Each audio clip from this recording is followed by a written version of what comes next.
UP चुनाव अब आखिरी दौर में है। बनारस पूर्वांचल का सबसे अहम शहर, यहाँ पूरे देश के नेताओं का जमावड़ा लगा है।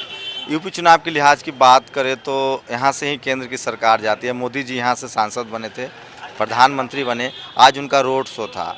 उसके बाद जो सूबे की सरकार है अखिलेश, उनका रोड शो था। बीएसपी सुप्रीमो मायावती की भी रैली थी। मैं जिस मोहल्ले में हूँ, पीली कोठी बोलते हैं इसको, यहाँ बुनकरों की संख्या बहुत ज़्यादा है। हथकरघा उद्योग, कुटीर उद्योग, छोटे छोटे उद्योग धंधे चलाने वाले लोग हैं। मुस्लिम समाज के लोग ज़्यादा रहते हैं। उनके साथ एक बड़ी बात है कि मुस्लिम समाज ने कभी नेताओं से बहुत ज़्यादा उम्मीदें नहीं की है। उन्होंने बहुत कुछ मांगा नहीं है। सब के सब हुनरमंद होते हैं, छोटा छोटा रोजगार उद्योग करके वो रोजी रोटी चलाते हैं। सुरक्षा की जहाँ तक बात है तो वो एक हमेशा से उनके लिए मुद्दा रहा है।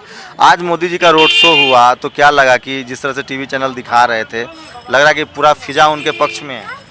ये तो ऐसा है कि अब 8 तारीख के बाद ही पता चलेगा ना, 11 तारीख को फिजा किसके पक्ष में है। तो क्या है, मोदी मतलब बनारस तो अपना मूड थोड़ा बहुत पहले बता देता है।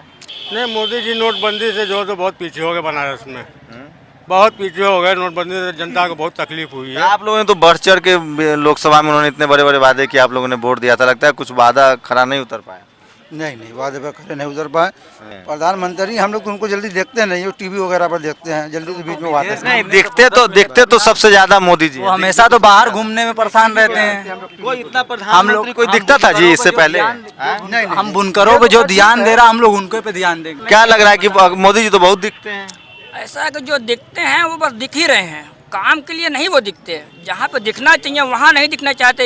ये लगता है कि जानबूझकर एक मीडिया के जरिए, अखबारों के जरिए, जब आप रोज अखबार खोलते हैं तो बीजेपी का एडवर्टीजमेंट आता है, कुछ लोग इरिटेट होने लगा है इससे। हम ही से बात करिए ना। ऐसा देखिए, मोदी जी का जो हाल है टीवी पर दिखाने वाला, उच्च श्रेणी के लोग को दिखा रहे हैं। जहाँ पे अच्छाई है वहाँ जा रहे हैं। अगर उनको देखना है तो गुलगड्डा से आप दाएं तरफ चलिए, थोड़ा एरिया वहाँ बैकवर्ड है, वहाँ का हाल देखिए। वो क्यों नहीं दिखाते आप? वो भी देखने की चीज़ है ना, वो भी आपके क्षेत्र में, आपके नगर में। नोटबंदी से कितना असर हुआ है आप लोगों को? 10 साल देश पीछे हुआ है। 10 साल देश पीछे हुआ है नोटबंदी से। आप लोगों पर क्या असर हुआ? पूरा काम दाम ठप हो गया है। काम धंधा सब ठप हो गया, क्या करेंगे? क्या आप लोग बातचीत करने में इतना परहेज क्यों कर रहे हैं? एक भी वादा सही नहीं हुआ है, एक भी वादा। क्या चीज सारा झूठा वादा मोदी जी ने किए हैं। दिखेगा, हम जानते सिर्फ इंटरव्यू ले रहे हैं, लेकिन दिखेगा नहीं ये। तो ऐसा होता है क्या कि आप लोग जो बोलते हैं वो टीवी वाले बाद में नहीं दिखाते? अभी अपना इंटरव्यू नहीं देखे हैं। हाँ, ऐसा भी होता है। ऐसा हुआ है, जो उसको काट के हटा देते हैं। हाँ? क्या ये सही है? मोदी जी के बुराई वाला जो बात है वो टीवी वाला काट के हटा देता है। हाँ नहीं दिखता है। एकदम मोदी का एकदम हटा देना, एकदम काट देना, एकदम नहीं, ऐसे हटा देते हैं।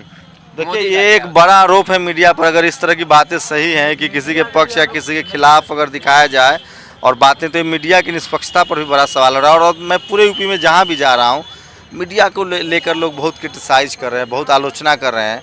अगर इस बार जिस तरह से मीडिया ने ओपिनियन पोल दिखाया है बीजेपी के पक्ष में, अगर वो ओपिनियन पोल साबित नहीं होता है तो उसकी अपनी विश्वसनीयता भी खतरे में है। क्या लग रहा है कि इस बार क्या हो रहा है बनारस में? बनारस में क्या हो रहा है? बनारस में जो तो अभी इलेक्शन का दौर चल रहा है और लोग की सभा चल रही है। तो मोदी से खुश है ना आप लोग? वो आपके सांसद हैं। वो संतुष्ट नहीं है। मोदी जी आते हैं, वो डरेका में आते हैं, कभी बुनकरों की हाल लिया नहीं लिया। क्या खुश हैं आप लोग? कहाँ कुछ बता रहे, अच्छे दिन खाली आ रहे हैं। मन की बात सुनो, खाली यही सुन रहे, मन की बात सुनो। तो नोटबंदी बड़ा मुद्दा है। नोटबंदी से नुकसान हुआ है। नोटबंदी से बहुत नुकसान हुआ है। बड़ा मुद्दा बहुत ज्यादा नुकसान हुआ है। काम धाम पे बहुत ज्यादा असर पड़ा हुआ है। धंधा एकदम चौपट हो काम गया धाम पे है। बहुत ज्यादा असर पड़ा हुआ है। काम की वजह एकदम स्थिति खराब हो गई, इसकी वजह से पैसा टाइम से मिल पा रहा है।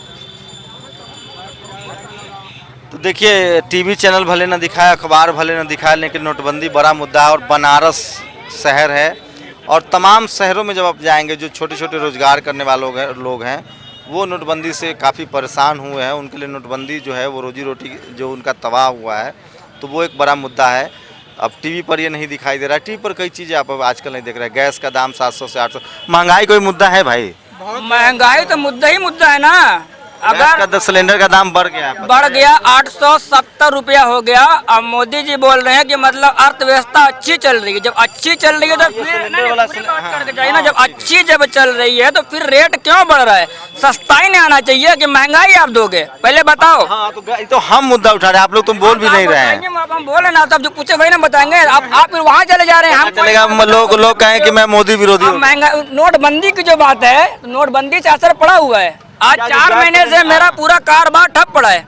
मेरा बच्चा 3 मरतबा बीमार हुआ, बस मैं जैसे तैसे उसका मैं इलाज करा पाया हूँ।